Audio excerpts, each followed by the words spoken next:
Oke guys,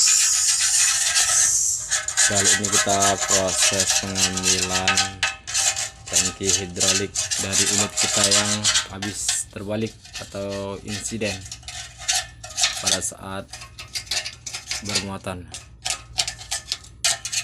Ini guys, kita sudah copotkan tangki hidroliknya oleh abang kita ya Denny.